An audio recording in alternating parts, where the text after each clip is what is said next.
Isang Korean corporation ang Shinwa Group ang napili bilang isa sa pinakamalaking corporate sponsor sa darating na London Olympics. Simula nang itinatag ang Shinwa Group, sila na ang naging top conglomerate sa bansa. Naging isang world-class corporation. Ito ang Shinwa Group.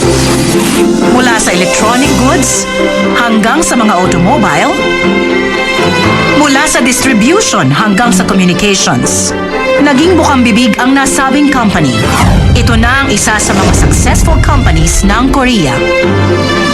Nung kumita ang Shinwa Group ng $800 million sa kanilang exports, pinatawag ang chairman ng company sa tanggapan ng presidente.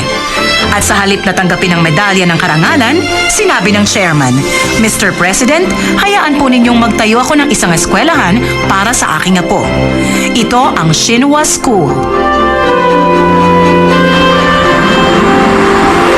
Wala pang ganitong klase ng eskwelahan sa kasaysayan ng edukasyon sa bansang Korea. Ang presidente ng mga panahong yun, malaki ang paniniwala sa economic advancement kaysa sa edukasyon. Gumawa ang presidente ng special law upang maipatayo ang nasabing eskwelahan. Tinatanggap sa high society ang sino mang magtapos sa nasabing eskwelahan. Ito ang eskwela ang itinayo para sa 1%, pinapasukan ng 1% at nararapat lamang sa 1%. Kung kaya, napanatili ang reputasyon bilang pinakamahusay na elite institution. Kahit na ang mga nasa upper class, hindi rin makapasok sa nasabing eskwelahan. Ngunit, kung matatanggap, makakapagtapos ng pag-aaral mula elementary, middle at high school hanggang sa college. Kaligayahan at karangalan para sa mga magulang na matanggap ang kanilang mga anak sa Shinwa School. Ganon din sa mga estudyante. Habang inggit naman ang nararamdaman ng mga tagalabas ng Shinwa School. Subalit, sa tinatawag na School of the Rich and Famous, isang di pangkaraniwang pangyayari ang nagaganap.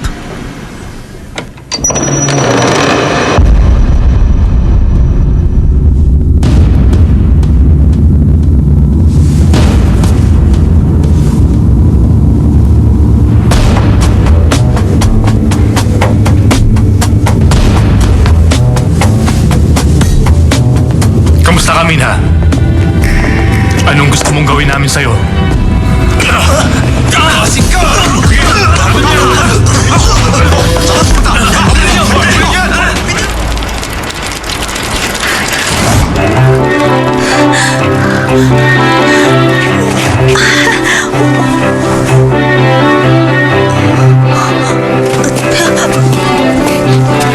Saan ka pupunta? Kwan, may delivery ako. Jadi Dry Cleaners. Okay. Maraming salamat.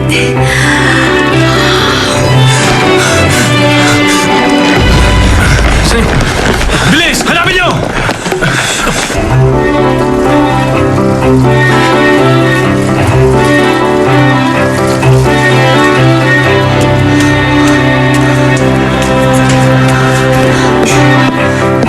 Saan ko kaya yung makikita?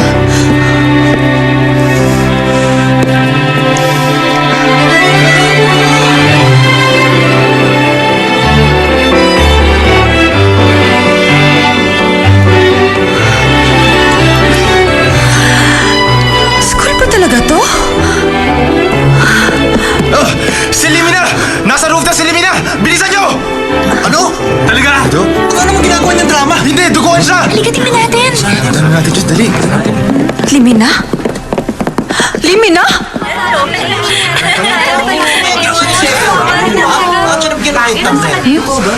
Ayoko naman sa Anong sabi ko sa inyo?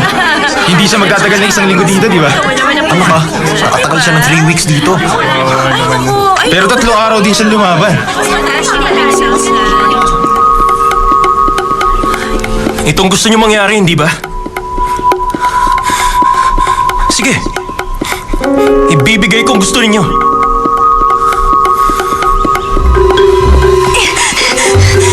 Sandali lang! Limina!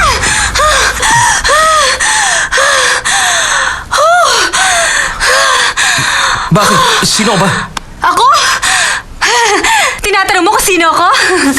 May delivery ako para sa'yo. Jadi Dry Cleaners, $30 lang. Bayad ka muna. Okay! 20, 25 na lang! Libre na ang gym uniform! Ang laki ng discount mo! Promo na yon! Pagpatay na ako, padala mong bill sa bahay ko. Ay! Huwag ka lang ganyan! Patay? Magpapakamatay ka? Bakit? Alam mo ba kung anong F4? F4? F4? Ano yun? Kapag nakatanggap ka ng red card mula sa kanila, para ka na rin patay na naglalakad sa buong eskwelahan.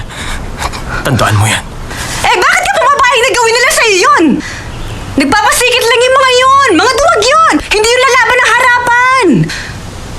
Kung sa school namin sila pupunta, harapin ko sila! Makakatingin sila sa akin! Parang ganito! Naku, hindi ako papayag na gaganin nila ako, no? Maswerte sila. Mga kaibigan mo. Ha?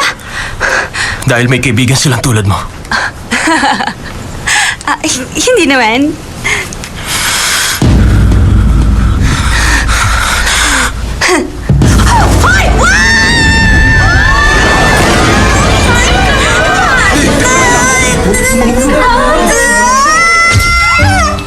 Sino ang batang ito? Violet sa Shinwa School. Biktima sa Shinwa High iniligtas ni Wonder Girl. Di ba? Yan ang pinakamahusay na high school sa buong bansa. Sinong nagligtas sa kawawang biktima? Hindi siya mayaman, hindi siya kilala. Matapang at mahirap na Wonder Girl. Sino siya? Pangkaraniwang high school student, delivery girl ng isang dry cleaning shop. Kung wala kang matinong gagawin, kumuha ka ng entrance exam. May limitations ang special privilege. Yun ang sabi ng Shinwa High. Ina na may anak, hindi ko ito mapapatawad. Simula bukas, huwag na tayong mamili sa Shinwa Mart. Shinwa, tama na! Sobra na! Shinwa, tama na! Sobra na! Shinwa, tama na! Sobra na! Shinwa! Narito tayo ngayon sa lugar kung saan kasalukuyang nagaganap ang isang protesta laban sa Shinwa Group at sa tinatawag na Special Educational System. Pakinggan natin ang ilang opinion mula sa mga taong kasama sa nagaganap na protesta. Excuse me, ano pong masasabi ninyo? Sobrang pangapi ang ginagawa nila sa kaibigan ko kaya napilitan siyang mag-drop out sa school na yan.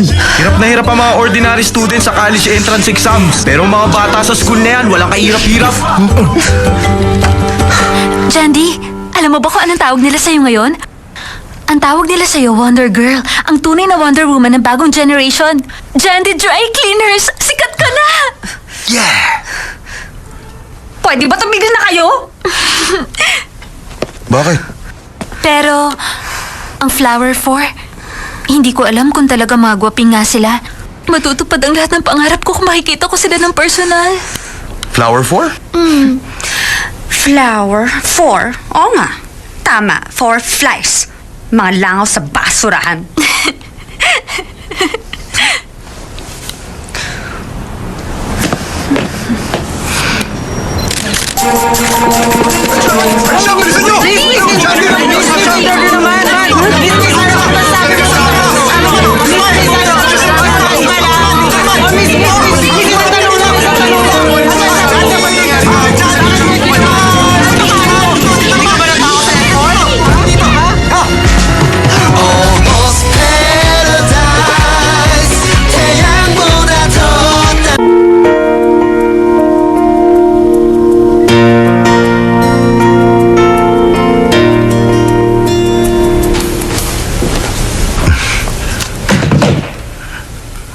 Sorry, madam.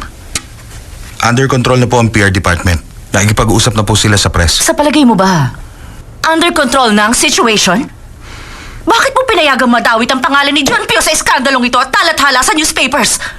Ikinalulungkot ko po, madam. Alam mo ba kung bakit nakakatakot ang public opinion?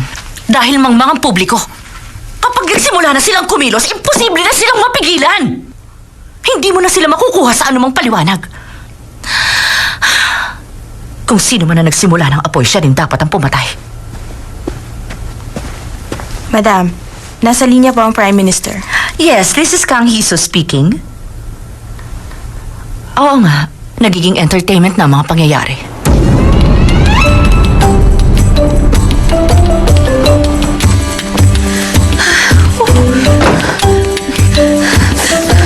Narito na! Naku, tama Tama ang dating niya. Jandy, bumati ka sa kanya. Siya ang sekretary ng chairman ng Shinwa Group. Sa wakas, nakita ko rin personal ang Wonder Girl. Ikinagagala kita makilala. Hindi ko siya itinulak. Totoo yun. Yung F4 yung may kasalanan sa nangyari. Narito ako para lang. Jandy, anak, huwag ka sanang magugulat. Simula bukas, sa Shinwa High School ka na papasok. Sa Shinwa High School ka na papasok! Miss Jandy, Natuwa ang CEO sa ginawa mo. Binigyan ka ng special scholarship sa Shinwa. Pasok ka sa Shinwa! Scholarship? Bakit naman ako? naniniwala kami na si Jandy. Ate, di ba nasa swimming team ka nung junior high? Gusto nila bumalik ka ulit sa swimming! Babalik ka sa swimming! Ayoko! Bakit hindi? Bakit nga hindi? Ate, ayaw mo na mag-swimming?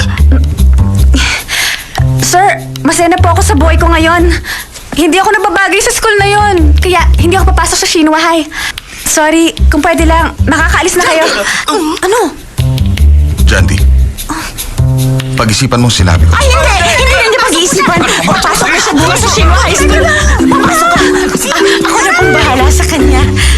Jandy! Tumigil ka!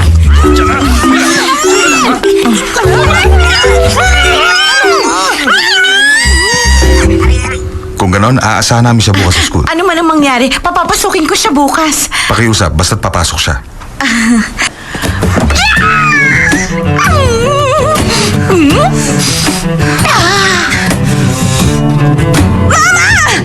Huwag mo ako sigawan. Kung meron kang mata, imulat mo naman.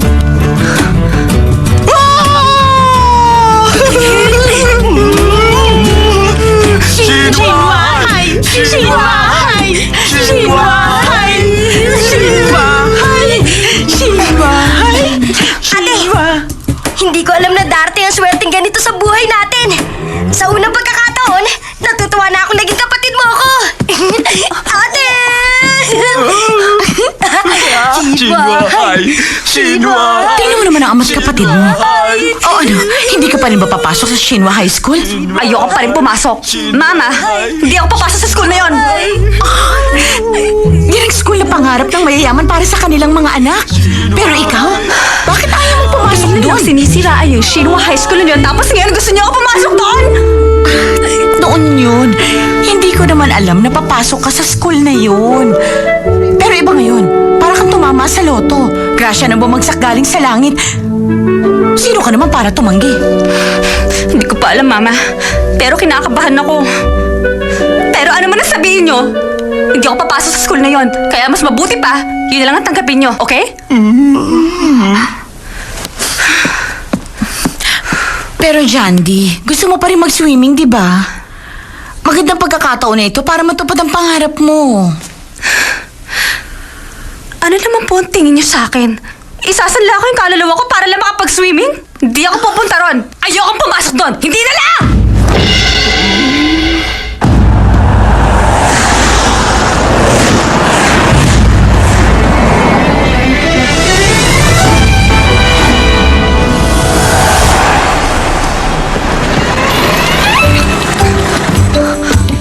Sandali lang. Maghintay ka lang muna sandali, miss.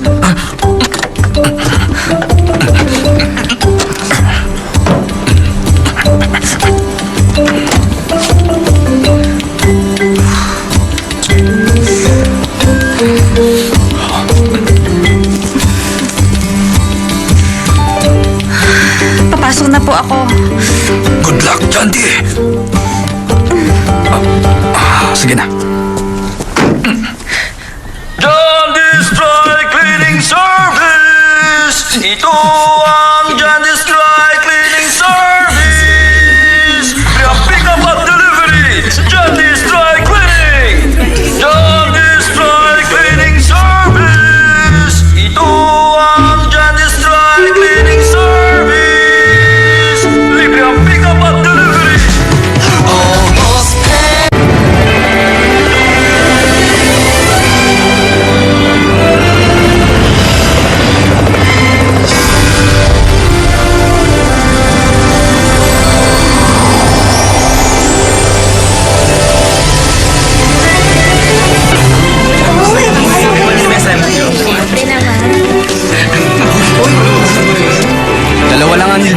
shirts na to.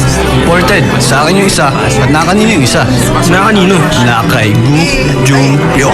Uy, pero naman. Uy, ako rin ha. Pairumin mo rin ako ha. Bahala kayo.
Alam mo ba kung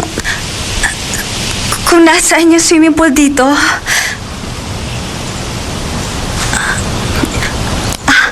Doon.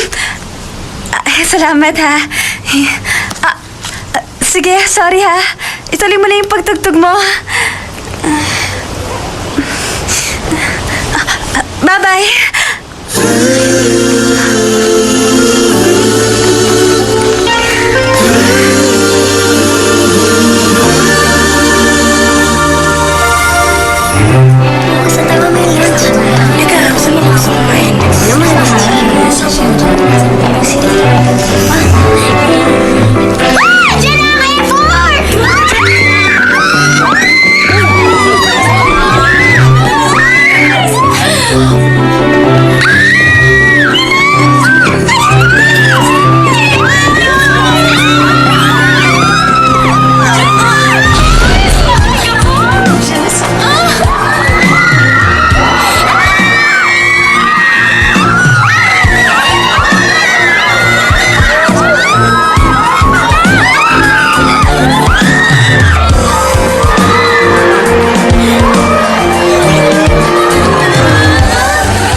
May problema ba? Bibilang ako ng 3. Ano? Para saan? 1. 2. 3. Ubin? May natitira pa bang juice? Oo. Gusto mo ba?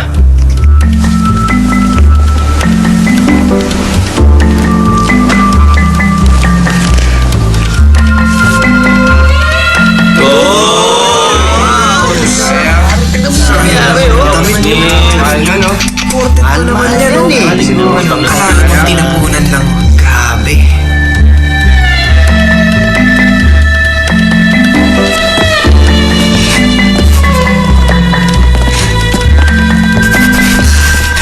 Ano? Okay ka lang ba?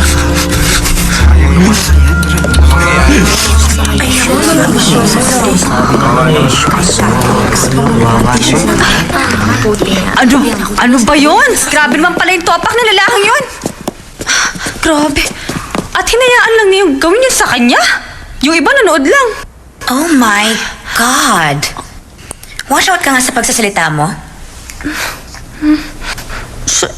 Sino naman kayo? Ako nga pala si Ginger. Sonny. Miranda, kami ang The Three Beauties ng Shinhua High School. Yung sinabi mo kanina, hindi naman siguro yung tungkol sa F4, hindi ba? Mag-ingat ka. Baka hindi mo alam ang sinasabi mo. Transfer student ka, no? F4? Kung gano'n sila pala yung mga bastos na F4 na ipinahiya yung isang estudyante? Baka naman famous. Kung hindi ka magiging careful sa mga sinasabi mo, you will be in big trouble. Dahil first day mo pa lang naman dito at may pagkataklesa kang hindi ka naman kilala, hahayaan ka muna namin. Sinisiraan mo ang aming F4. Ano? Hindi ka ba magagawa yon? At bakit? Ano naman ang magaling sa ginagawa nila? Transfer student ka nga, kaya wala ka nalalaman tungkol sa famous F4. Hindi ko sila kilala. Okay, girls. Let's go.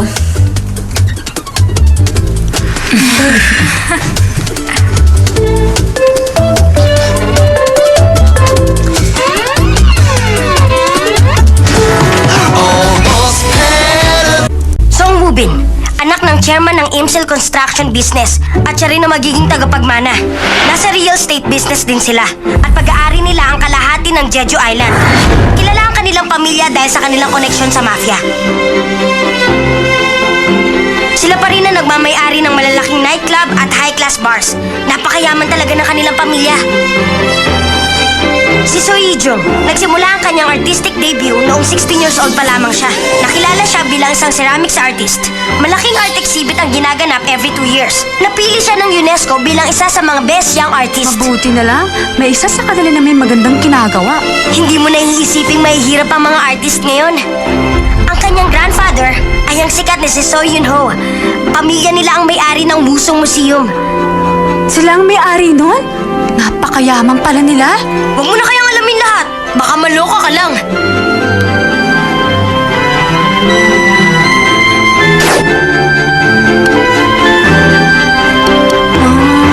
Yan ang picture ng dati nating president Nakikita mo ba yung batang kalong ng presidente? Yang batang yan ay si Yoon Ji-hoo. Namatay ang kanyang mga magulang sa car accident at siya lang ang nakaligtas. 5 years old pa lamang siya noon. Apo ng president si Yoon Ji-hoo?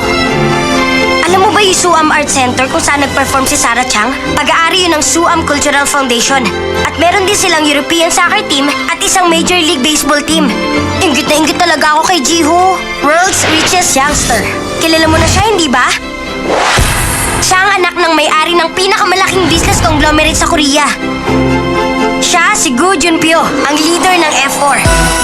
Almost paradise 아침보다 더 눈부신 날 향한 너의 사랑이 온 세상 다 가진 듯해 In my life 내 지친 삶의 꿈처럼 다가와준 네 모습을 언제까지나 사랑할 수 있다면 너의 손을 잡고서 세상을 향해 힘껏 소리쳐 하늘을 걸어 약속해 영원히 오직 너만을 사랑해 밤하늘 불빛 같은 우리들만의 Yan ang gusto kong isuot ngayon. 너와 함께 한다면 어디든 갈 수 있어 To the my paradise 너 힘들었던 시간과 그 아픔 Silang apat ang member ng F4? Hindi ako makapaniwala! Go Junpyo! Isa kang basura! Kayong mga F4! Para kayong mga langaw! Maswerte kayo sa buhay niyo dahil mayaman kayo, pero wala kayong karapatang magmalaki! Para sa katulad yung maraming pera, hindi dapat ganyan ang ugali niyo! Mga bastos, wala kayong kwenta! Kayo, binabalaan ko kayong lahat! Ayoko na makita kayo kahit kailan, ha? Ha? Sa oras na maging senior kayo at dapat igalang, yun ang araw na tatalon ako dito sa rooftop! Sumpang tandaan niyo yan!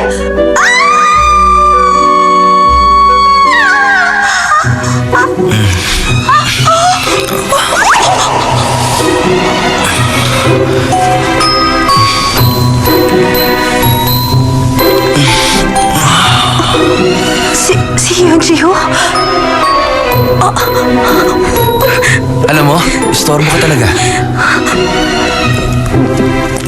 Hindi ako makatulog sa ingay mo. Sorry na. Akala ko walang tao rito. Totoo ba ang sinasabi mo? Ha? Na tatanong ka sa rooftop? Ano? Ang ibig ko lang naman sabihin. Narinig mo ba lahat ng sinabi ko? Ano? Yung sinabi ko. Yung tungkol sa sinabi mong mga langaw kami?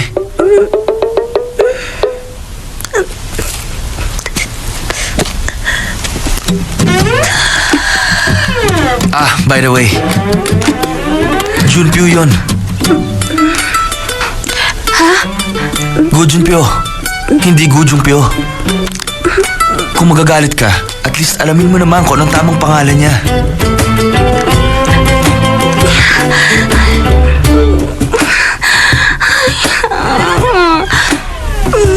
Ikapi mo na ang regalo ko para sa'yo.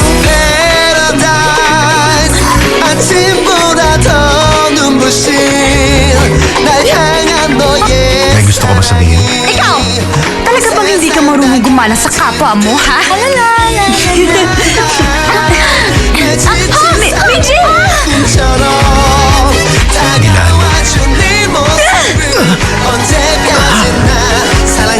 Anong pera ang pinagmamalaki mo, ha? Siguro naman tama ng 3,000 sa'yo. Pag hindi natanggal ang mantsa, dalhin mo sa amin. Sino ka ba sa palagay mo? Naku, may red card siya. Second year class B, si Gunjaldi. Siya ang napili ng F4 na bigyan ng red card. Hindi ka pa ba tapos sa kanya? Sana hindi na lang siya naghanap ng sakit na ulo. Kailangan pa niya pumunta rito at lumul sa harapan ko tapos ang kwento. 3, 2,